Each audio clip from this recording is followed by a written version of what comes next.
The month of April, and Easter is around the corner. You seem to be against Easter. I am not against Easter. I am against sin. Easter is a sin, so I am against sin, not against Easter. Why do you classify Easter as a sin? It's a sin. All right, let me explain. Bible, Old Testament taita Passover, pachura gwai. Gwai raimirira Jesu. Jesu achiva the lamb. Ndobva achiuya.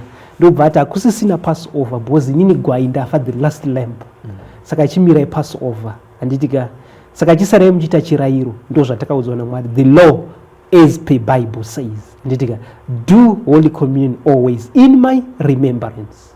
Anditika saka Easter yakabvepi isu tisina Bible. Christmas yakabvepi tisina Bible. Anditika ngatibatei kuti zvakabva kupi. Genesis chapter 11 ndo pakatanga Satan kumanifesta on earth. Zvakaita pana Genesis 1 kusvika pa 3 achifurira pana Adam achibvisa zviripo achita zvisipo. Anditika vanhu vainamata zvakawanda. Anditika Nimrod ndiye akatanga nezvamuri kuita nhasi. Solomon anoti hapana chinyuwani pasi pezuva. Zvamuri kuita ndo zvaingoitwa Genesis 11. Zvivi zvaingoitwa Genesis 11 ndo zvamuri kuita. Magei ari kupasiswa nana America ndo time yana Moses pa time yana Abraham Genesis 11 panana Lot papa. Anditika pakazourawa Sodom neGomora yanga iri gay. Anditika saka hapana chinyuwani pasi pezuva. Saka these holidays anditika haasi enyu akatorwa the first church yanga iripo yanga iri apostles, co-foundation of the apostles. Paul achiva the chief apostle. Anditika Bible. Roman Catholic ndobva yauya. It was a Roman Catholic, it's a political party, not a church. Anditika ndobva yatanga kuraya vanhu. Go to the history, even in history zvirimo. Anditika ndobva yauraya vanhu. Anditika yauraya vanhu bva yavatadza maChristianity. Anditika ichida kupedza Christianity ndokubva yati uyai tijoinane. Anditika yauya yajoinana, then it swallowed up, yakabva yadya Christianity. Hatisisina inonzi Christianity chaiko zvino. Anditika ndobva yadya Christianity. Anditika because yanga iri a political party. Anditika ndokubva yaitora. Anditika ndobva yaipinza yadaro ndobva yachiisa maholidays ayo muchurch. Anditika ndobva yabvisa chirayiro ndobva yaisa Easter. But Easter ndeya Nimrod, mukadzi waNimrod ndainzi Easter. Anditika ndiye anonzi Easter. Mukadzi waNimrod Genesis 11 ndiye ane holiday iyi. Ndobva yanzi ndo pakafa Jesu. Musi wa 25 mwana wake Nimrod ainzi Tamuzi. Anditika ndokubva kwanzi ndo pakazvarwa Jesu. Birthday arina basa, tino celebrate kufa kwake noti kuzvarwa kwake. Saka muri kuona, saka tikuona kuti pakangotanga machurch, even that's why muri tine dambudziko kuti machurches ari kufomwa. Ndo pane maeras ese, imwe church yaita zvayo, imwe yakuita prosperity. Iye kuti machurches tava kudzokera zvazviripo, yangu the church of Galatians, the church of this. Anditika but it was demolished by the first political party. Anditika yainzi Catholicism. Anditika yachidestroya kudaro. Anditika ndobva yachitora church ndobva yaitsotsa. Anditika ndobva yaipinza mukati ndobva yauraya waChristianity. Anditika saka svika kwatiriko zvino Christianity is dead because takabva tapinzwa muCatholicism. Anditika saka Catholicism ndio ine zvimaholidays izvozvo. Anditika zveku Genesis chapter 11. Anditika saka izvozvo ndo zvisiri kuda Mwari. I think ndogara ichita warning vanhu gore negore. Saka gore rino kuti vanhu ngava celebrate, but we are ready to judge. Anditi I am going to visit heaven. Ndo zvimwe zvatichida kunofambira futi kuti anyone who shall celebrate punishment upon thee. Kana zvichita tichatoisa even a law yekuti even automatic disqualification of heaven. Hazvibvumidzi kucelebrate Easter. Uri kucelebrate rani? Jesu akangoti itai chirayiro full stop zvapera. Sometimes vanhu vese vane machechi ari muno muZimbabwe ezipese vari kucelebrate Easter vese vava vatori sin pamberi paMwari. Alright, ngatibate pekutanga. Jesu anoti endai kumaitira mabasa enyu asi vaiparidza vainamata. Anditika machechi amoti machechi mazhinji asi machechi. Because kana iri chechi inofanira kuparidza zvinoda Mwari. Jesu akati sarai muchiita holy communion, Matthew achipera ngavaverenge Bible. Saka vari kuzviona kupi zvavari kuita izvi. Zvekuti tine Easter, even vamwe vakutractiza kuti tine Easter, vakuti tine Passover. Hakuna kumbonzi itai Passover, kwanzi itai chirayiro. Why muri kuda kudzokera kuOld Testament kwaiwira gwai, muri kurayira gwai racho hamusi. Saka tinoona kuti machurches ese hapana machechi mazhinji apa.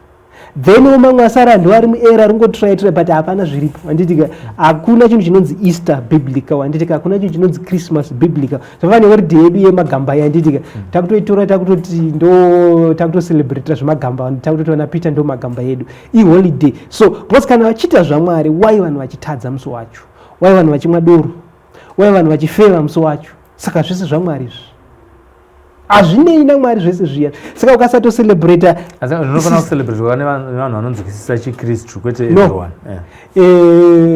Munoziva alright zvakafanana nemi tunda Bulawayo handitika uchienda Bulawayo handitika don't ever think ukagara watora road yekuenda Bulawayo handitika uchazonobudira wava Mutare unobudira Bulawayo ukagara watangira uri muera uchienda haufi wadzoka hazviiti handitika. Kana watodonha izvi zvava negravity handitika chinhu chinoramba chichingoenda handitika. Kana watogara watongopinda muera uchipinda handitika. Even Paul anotaura Colossians chapter 2 anoti ngapachiregai kuita munhu anokutongai nezvemafestivals achitaura mamoon festivals handitika ndo amuri kuita iyayo ndazvo zveold testament but ayo angana ari aMwari eIsrael.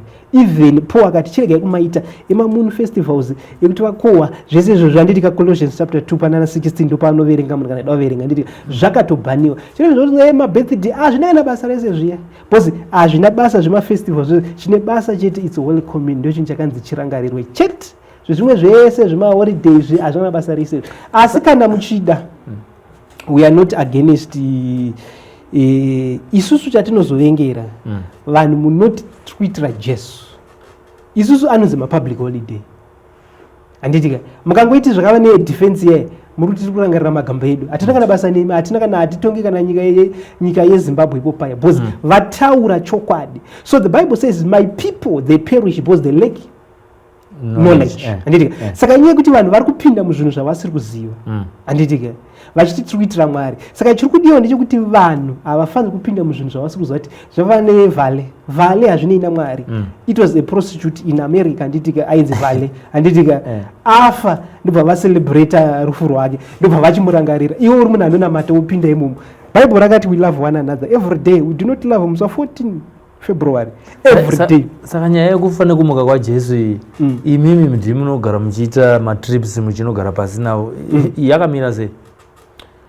Alright, muri kuti yakamira sei pakudipo kuti because tiri kutaura nyaya idzo dzemaEaster idzi imimi muri kuti hazvina basa.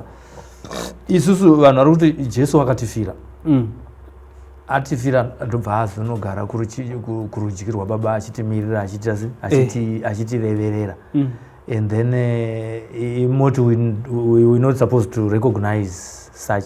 Alright, vanhu there is no excuse before God.